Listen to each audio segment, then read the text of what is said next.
আসসালামু আলাইকুম। আজকে আপনাদের সাথে চিকেন বারবিকিউ রেসিপি শেয়ার করব। সবচাইতে কম এবং সহজেই খুঁজে পাবেন এমন মশলা ব্যবহার করার চেষ্টা করেছি আজকের রান্নায়, যেন আপনারা বাড়িতে এটি খুব সহজেই তৈরি করে ফেলতে পারেন। চলুন আজ তাহলে চিকেন বারবিকিউ তৈরি করি।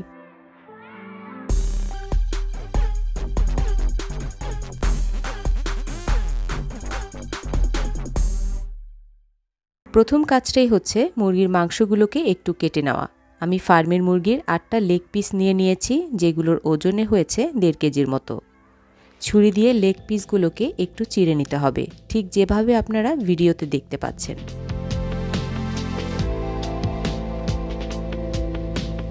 এছাড়া আমি সোনালী মুরগি ব্যবহার করছি 3টার মতো, রোস্টের সাইজের, আর প্রত্যেকটি মুরগি 2 পিস টুকরা করা। আর এখানে 3টা মুরগির ওজনে রয়েছে 1 কেজির মতো। সোনালী মুরগিগুলো একইভাবে চিড়ে নিতে হবে, যেন ম্যারিনেট করার সময় মশলাগুলো ঠিকমতোভাবে ভিতরে ঢুকতে পারে। 2.5 কেজি মুরগির মাংসের জন্য মশলা তৈরি করব।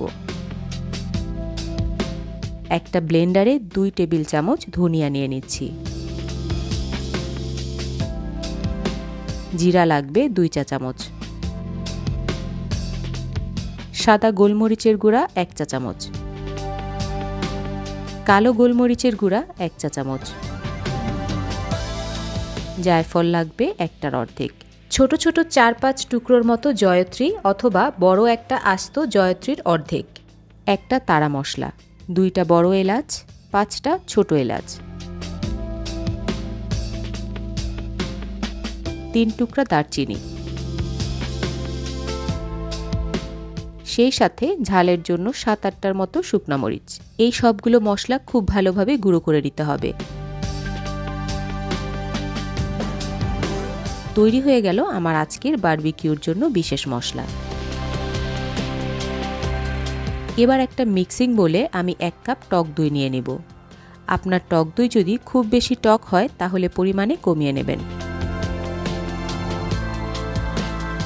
এরপর অ্যাড করব 3 টেবিল চামচ আদা বাটা এবং 2 টেবিল চামচ রসুন বাটা।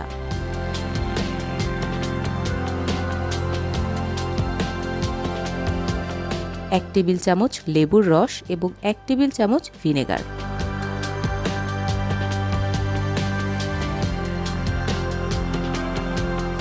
যে মশলাটা বানিয়ে রেখেছিলাম তার সবগুলো দিয়ে দিব। 2 ধরনের লবণ ব্যবহার করব, তার মধ্যে একটা হচ্ছে বিট লবণ, প্রায় 1/2 চা চামচের মতো দিয়ে দিচ্ছি। সেই সাথে পরিমাণ মতো সাধারণ লবণ, যেটা আমরা রেগুলার খাই। এই সব কিছু খুব ভালোভাবে মিশিয়ে নিতে হবে। মেশানো হয়ে গেলে আরও অ্যাড করব 1/2 কাপ সরিষার তেল। খুব ভালোভাবে মিশিয়ে নিতে হবে।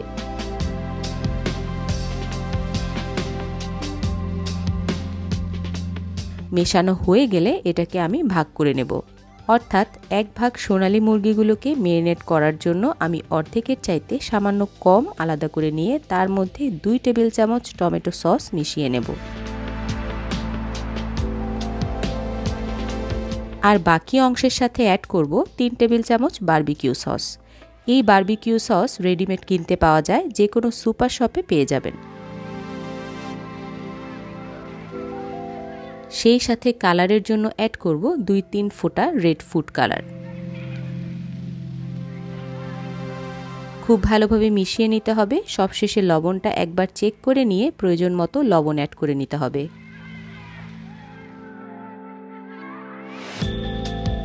ফুড কালার এবং বারবিকিউ সস মিশ্রিত মশলাগুলো দিয়ে ফার্মের মুরগির লেগ পিসগুলো খুব ভালোভাবে মাখিয়ে ম্যারিনেট হতে রেখে দিব কমপক্ষে 1 ঘন্টার জন্য। আর যে সোনালী মুরগিগুলো রয়েছে সেগুলো ম্যারিনেট করব বাকি যে আলাদা করে রাখা মশলাগুলো আছে সেগুলো দিয়ে। আর এই সোনালী মুরগি ম্যারিনেট হতে রেখে দিতে হবে কমপক্ষে 3 ঘন্টার জন্য, তা না হলে লবণ মশলা ঠিকমতো ঢুকতে চাইবে না। প্রিয় দর্শক, আপনাদের মনে প্রশ্ন জাগতে পারে 2 রকম কেন মশলাটা তৈরি করলাম। অনেকেই হয়তো বারবিকিউ সসটা খুঁজে পাবেন না, তাদের জন্য যেন বিষয়টা সহজ হয়, এই জন্য এইভাবে দেখানো। তাহলে বারবিকিউ সসের পরিবর্তে আপনারা 2 টেবিল চামচ টমেটো সস ব্যবহার করতে পারবেন, কোনো সমস্যা হবে না। সেই ক্ষেত্রে টেস্ট এবং ফ্লেভার কিছুটা পরিবর্তন হবে। যাই হোক, এবার সব কিছু খুব ভালোভাবে মেরিনেট করা হয়ে গেলে ছাদে চলে যাব এগুলোকে কয়লার আগুনে পুড়তে। শীতের দিনে খুব ছোট একটা বিকেল পাওয়া যায়, দিনের আলোতে ভিডিও শ্যুট করতে হবে বলে খুব শর্টকাটে এগুলোকে আগুনে পুড়িয়ে আপনাদেরকে দেখাচ্ছি। আপনারা আপনাদের সুবিধা মতো এগুলোকে কয়লার আগুনে ঝলসে নিতে পারবেন এবং বারবিকিউর টেস্ট পাবেন পুরোই, এতটুকু বলতে পারি। যারা চারকোলের ব্যবস্থা করতে পারবেন না তারা চাইলে চুলায় ফ্রাইং প্যানে করতে পারবেন। সেক্ষেত্রে তাদের পরামর্শ দিব সোনালী মুরগি বাদ দিয়ে শুধু ফার্মের মুরগি দিয়ে করার জন্য। আশা করছি এবার বাড়িতে খুব সহজেই আপনারা চিকেন বারবিকিউ করতে পারবেন। আবারও আপনাদের সাথে ফিরবো নতুন কোনো রেসিপি নিয়ে। সেই পর্যন্ত ভালো থাকবেন, ধন্যবাদ।